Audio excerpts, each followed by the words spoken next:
messieurs, bonjour, bienvenue chez Albert Bozil et c'est ce rendez-vous avec les deuxièmes rencontres littéraires de Valmus.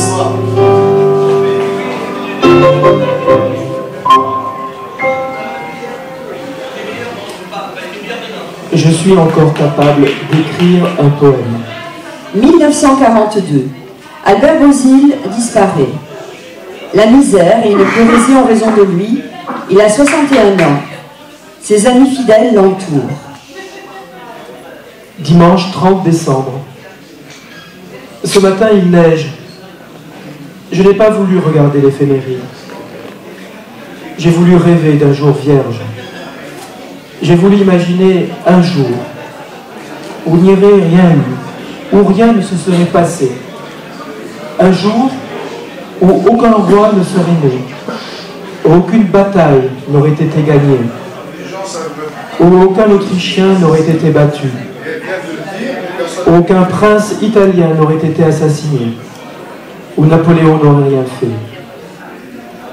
J'ai voulu rêver d'un jour unique dans le monde, d'un jour plat, banal, inaperçu, splendide, où se serait transmise d'année en année, de siècle en siècle, d'âge en âge, à travers les moindres petites peuplades de l'univers, tacitement, sans condition, sans attente, l'habitude de ne rien faire éclore, de ne rien faire naître, de ne rien décider, de ne rien entreprendre, de ne rien changer, de ne rien juger, de ne rien faire mourir. J'ai imaginé ce jour admirable où les nations ne se sont pas battues, où les hommes ne se sont pas entretués, où les ministres ne se sont pas réunis, où le canon n'a pas tonné, où les journaux n'ont pas paru, où les enfants n'ont pas pleuré, où les femmes n'ont eu rien à craindre. Un jour, un seul jour sans haine dans le monde. Un jour dont toutes les petites minutes, dont toutes les petites secondes se seraient entendues entre elles pour laisser briller le soleil, pour laisser tomber la sérénité sur le travail et sur le repos des hommes, pour laisser pousser les fleurs et les plantes, pour laisser rire les bébés, pour laisser dormir les chats à l'ombre des fenêtres, pour laisser jouer le vent dans les branches des arbres, pour laisser rêver les jeunes filles, divaguer les poètes, sommeiller les vieillards. Un jour, pour les enchantements de la lumière, les sollicitudes de la bonté, les douceurs du bien-être, les voluptés miraculeuses de l'amour. Le jour blanc des éphémérides. Un père audois, une mère catalane. C'est en 1881 qu'Albert Bozil voit le jour. Les Bozil ont 5 enfants à la maison, tous épris d'art et de littérature. Je suis né dans le pays d'Oc. Les horizons du tendre Lauragais et des âpres Cévennes bornaient la ville calme, où le chant des fontaines berçait tous les réveils et toutes les saisons. Les soirs étaient discrets et bleus. On entendait, quand on rentrait après les besognes remplies, les cloches appelaient les femmes accomplies et l'angélus de Saint-Amand qui répondait. Le sens d'une charmille était prémédité. Les marbres et les ifs alternaient en cadence, et c'est devant leur noble et sévère ordonnance que j'ai compris le sens royal de la clarté. Plus tard, je suis venu vers toi, vers tes ardeurs, au pays de ma mère et des aïeules brunes. J'ai connu la beauté des heures, dont chacune est une fête rutilante de couleurs. La vigne, la maison qui rêve sous la treille, les coteaux bruns, les petits ports aux toits pourprés, la mer éblouissante à l'ombre des cyprès ont été la splendeur sur quoi je me réveille. Enivré de parfums et de métamorphoses, j'ai parcouru tous les chemins ensoleillés. Ma terrasse du Béarn, du Tarn. Pourquoi j'ai dit Béarn? Albert, pardon. Donc ma terrasse du Tarn avait des buis taillés, celle du Roussillon écroulante de roses. Je ne me suis pas trompée pour Roussillon. Voilà pourquoi je veux, sur la trame française de mes poèmes de mesure et de raison, faire éclore pour moi toute une floraison de lumière joyeusement roussillonnaise, comme on voit dans ces parcs pleins d'uniformité, descendre d'une vasque où le soleil flamboie, une grappe d'œillet qui tient toute la joie et tous les rires de l'été.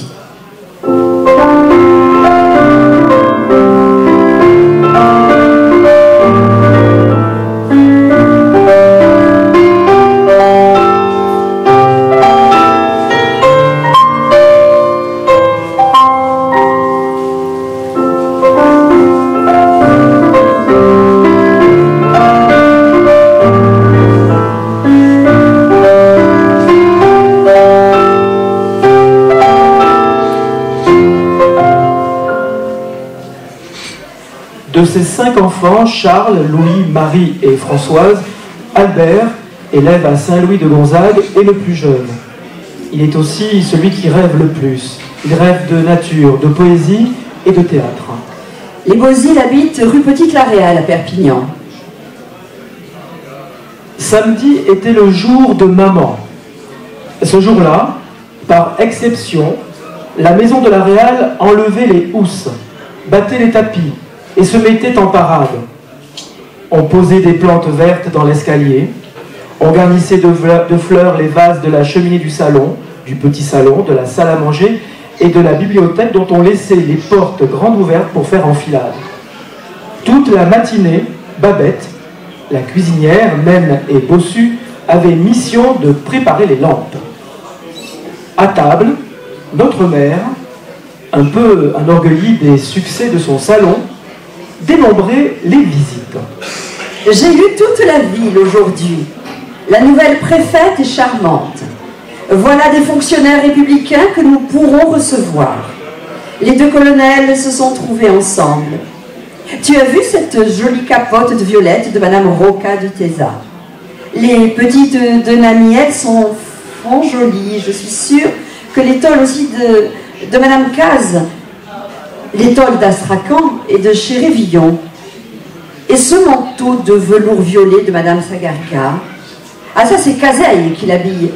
Ah non, non, non, c'est Valérie, de Bordeaux. Mais la plus étonnante, c'est Madame Codet. C'est parisienne. Il n'y a qu'elle pour savoir s'habiller. Et elle disait cela, maman, dans sa somptueuse toilette de satin pékiné, au-devant de brocart mauve qui la faisait plus belle que toutes les autres, sous la mantille noire et les bandeaux d'argent. Je connaissais aussi toutes les maisons de la rue. Je connaissais toutes ces lampes et le reflet des abat-jours sur chacune des tables mises, l'hiver, dans la salle à manger. La rue Petite-la-Réal était pavée. Elle était mal pavée, comme toutes les rues des petites villes de province à cette époque. L'herbe ne poussait plus entre les pavés, mais on avait ménagé au milieu de la chaussée un passage en terre battue, rouge, afin que les chevaux d'officiers aient les attelages de camions qui ne glissent pas quand ils montaient vers l'esplanade. Ce passage de terre rouge évoquait pour nous le tapis de gala que l'on met devant l'église, sur les marches du parvis, les matins du mariage. Et nous l'avions baptisé de ce joli nom, le chemin de la mariée. C'est sur le chemin de la mariée que passaient les soldats du 12e quand ils rentraient à la citadelle, que couraient avec de grands cris les élèves des frères, et que glissaient les vieilles dames du quartier qui se rendaient à la bénédiction avec leur chapelet, leur chapeau triste et leur châle noir. Et les maisons faisaient la haie de guingois de chaque côté du chemin de la mariée.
Le nom d'Albert Bozil est indissociable de celui de Charles Trenet.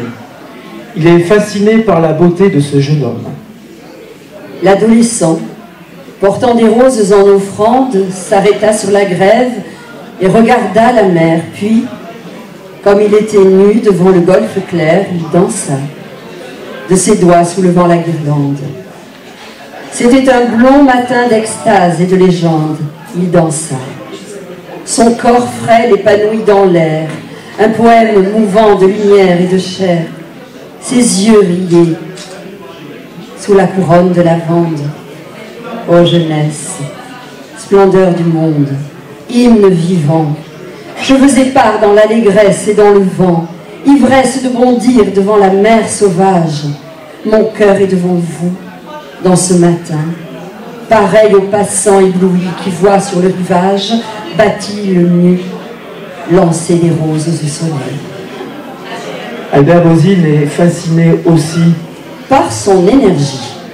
Va, mon vieux, chante ta musique, ton petit air mélancolique suivant les moments, ou joyeux. Chante pour toi. Ne prends pas garde à ces passants qui te regardent et te disent « Il est fou, ce vieux. » Fou? C'est vrai. Chante pour toi-même.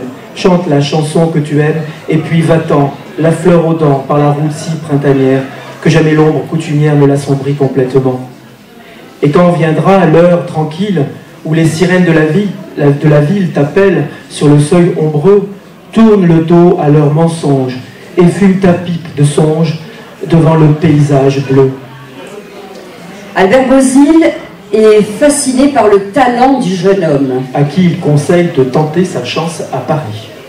Charles Trenet, c'est un ferment de joie, c'est un comprimé d'enthousiasme, c'est la trépidation, c'est la palpitation, c'est le halètement de la verve rythmée, c'est la quintessence du soleil et du midi, c'est le poète de la joie et du mouvement, c'est le grand gaillard de 20 ans, musclé, sportif, sain, naturel, vivant, qui a un œillet rouge au revers de sa veste et un peu d'herbe dans les cheveux.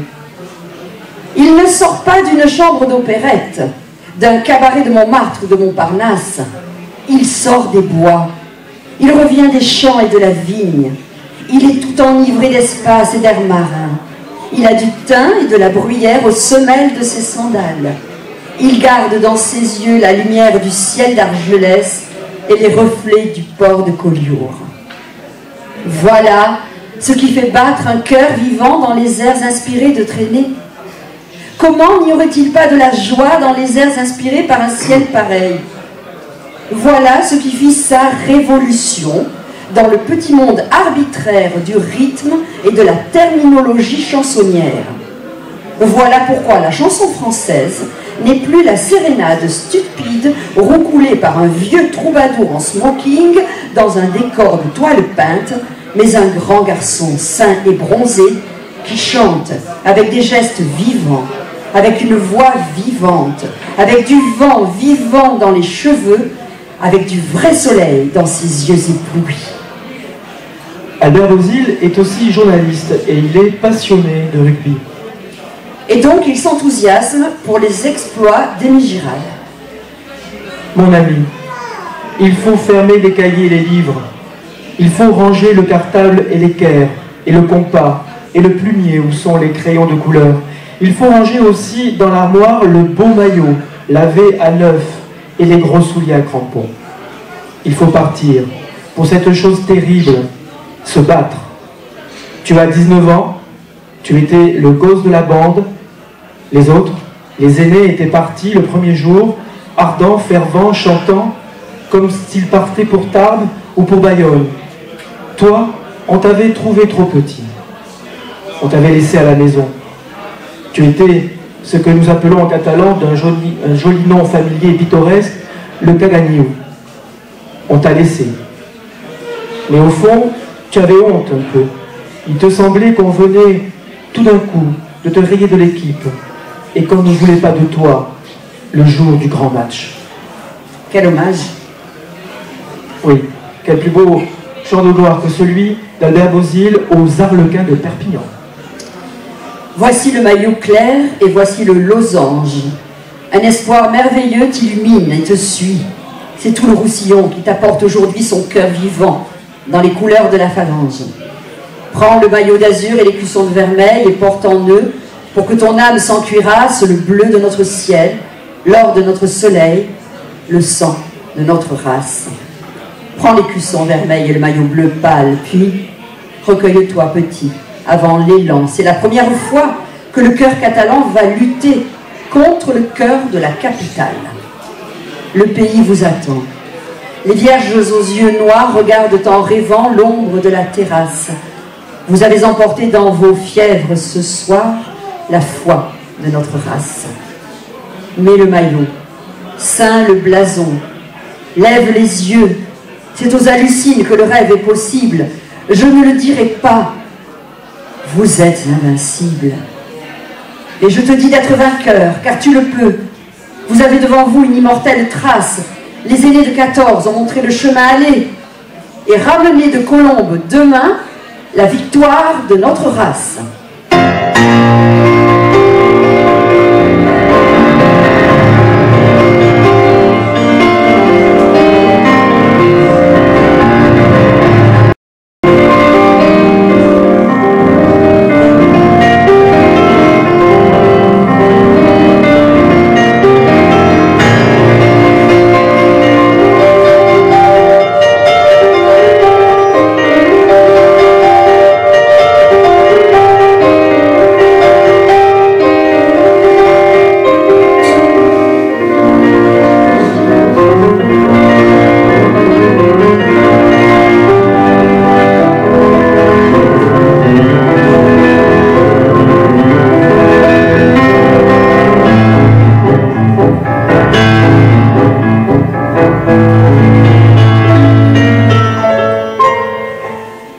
À Paris, Albert Bozil est critique théâtral. Il rencontre Mistinguett, Maurice Chevalier, Tino Rossi. Il est ami avec Jean Cocteau et Max Jacob. L'automne a fait du bois ce grand jardin dormant, où le lac est un cœur de silence et d'eau vive. Les barques, attachées, attendent sur la rive de langoureux départs d'amantes et d'amants. Les Tuileries ont mis leur sauge familière devant l'hôtel scellé de Monsieur Gambetta, et le Louvre, où le vol des pigeons s'arrêta, immobilise un peu de rêve dans ses pierres. Si tu mets ce grand manteau vert, l'été mourra dans les armoires. Si tu mets cette robe noire, ce sera tout à fait l'hiver. Alors, garde ta robe blanche et le petit béret pervenche déteint au soleil de la mer, déteint au soleil des vacances, quand on s'endormait à côté sur la plage, chaude et immense. Viens rôder avec moi sur les quais de la Seine. Regarde ces jolis bateaux qui vont vers Saint-Cloud, les coteaux. L'escale n'est jamais lointaine. Tous les passagers descendront, ils trouveront devant les portes de petits tas de feuilles mortes que les balayeurs brûleront. Les cantilènes épuisés s'obstinent dans le jour qui meurt. Allons écouter la rumeur qui monte des Champs-Élysées. Les hommes passent, ils ont l'air pressés d'aller à leurs affaires. N'ont-ils pas autre chose à faire avec ce soleil jeune et clair? Et ces femmes, qui ne sont blondes que pour pouvoir, tant l'air est doux, harmoniser leurs cheveux roux à l'automne de tout le monde. Comme il fait beau, comme il fait bon, comme cette robe est jolie, que ce ton de mélancolie fait bien pour la demi-saison. Regarde les jets d'eau, les marronniers, le ciel. Ne parlons pas. Cueillons ce jour comme une rose. L'automne de Paris est une apothéose avec le grand final des roses de Noël. C'est l'époque où l'amour peut n'être qu'un poème, un adieu du soleil aux vitres des maisons. L'automne de Paris est la seule saison où les yeux attristés savent dire « Je t'aime ».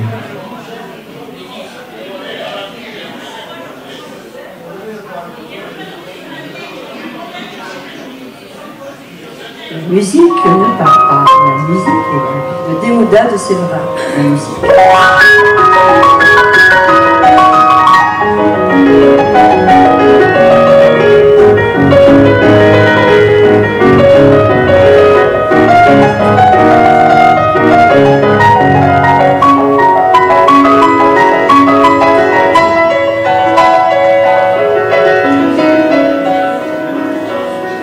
va vous laisser un petit quart d'heure de pause. Peut-être en profiterez-vous pour aller voir Hugues Di Francesco, qui vient de mettre en musique formidablement bien les textes d'Albert Bosile. Il se trouve là, juste à côté, enfin il est là devant nous, mais il va aller à côté. Voilà, si vous voulez écouter les textes d'Albert Bosile mis en musique par Hugues, vous pouvez en avoir une idée là maintenant. Hugues qui sera à la chapelle Saint-Julien de Villeneuve-de-la-Rahoult le 24 mai prochain, et puis au Gorges de Calanus le 4 juin prochain. Et puis nous on se retrouve dans 10 minutes pour la suite de la lecture d'Albert Bosile. Merci. À tout de suite. L'initiatrice de ce projet avec mon amie Anne-Marie Péris, accompagnée bien sûr par la municipalité de Banyuls. Je voudrais remercier tous les participants qui sont là aujourd'hui. D'abord, plus particulièrement Franck de Roussillon, plus particulièrement Hugues Di Francesco aussi. Et puis je voudrais aussi qu'on ait une pensée pour nos prédécesseurs qui ne sont plus là, eux qui nous ont quittés, qui sont partis parfois depuis quelques années. Alors je pense à Thérèse Rebouille, je pense à Titi Coste, je pense à Francis Ureda, à Paul Pugno et bien d'autres bien sûr. Et peut-être qu'aujourd'hui, de leurs étoiles, ils nous sourient. Alors ce que je voulais dire donc concernant cette rencontre avec les écrivains bayulins, qui est la seconde rencontre, qu'elle a beaucoup plus de succès que l'an dernier. D'abord elle est de plus grande envergure puisque nous avons invité aussi les écrivains et les éditeurs du département dont Banyuls est une source d'inspiration. Et nous avons eu la chance, malgré une météo qui était quand même pas très clémente, un peu meilleure peut-être que dans le reste de la France quand même, d'avoir pas mal de monde. Donc le public était au rendez-vous. Donc ça c'est quand même aussi quelque chose de très réconfortant. La semaine précédente, on fêtait la Sainte Jordi, qui non seulement représente la défense de la langue et de la culture catalane, mais aussi, selon la légende, le symbole de la victoire de la clarté sur l'obscurantisme et du triomphe de l'humanisme sur la barbarie. Cette association du livre et de la rose me fait toujours penser au chef-d'œuvre de Saint-Exupéry, Le Petit Prince, dont le succès jamais démenti est le témoin dans le monde entier du pouvoir du livre et de la magie de l'écrivain. Et puis je voudrais terminer sur une note beaucoup plus locale, à l'heure où on est en train de refonder les régions en France, où notre Languedoc-Roussillon va donc fusionner avec les villes des Pyrénées. Il faut bien sûr que nous gardions toujours dans nos cœurs ce magnifique Roussillon, si bien mis à l'honneur par Albert Bosile, chanté maintenant par Hugues Di Francesco. Et pour terminer, donc, je voulais juste lire un petit passage d'Albert Bosile, qui est la fin d'un de ses poèmes. Mon pays, c'est ça, ce sont ses trésors, ces sommets neigeux, ces plages vermeilles, c'est ce Roussillon, des fruits et des treilles, jetés sur la mer comme un bouquet d'or. Et mon pays, c'est toi, ma petite Annie, ta chanson, ta gaieté, ta voix, ta bouche en fleurs, tes yeux brûlants qui font du soleil sur ma vie, tes cheveux noirs qui font de l'ombre sur mon cœur. Merci de votre présence.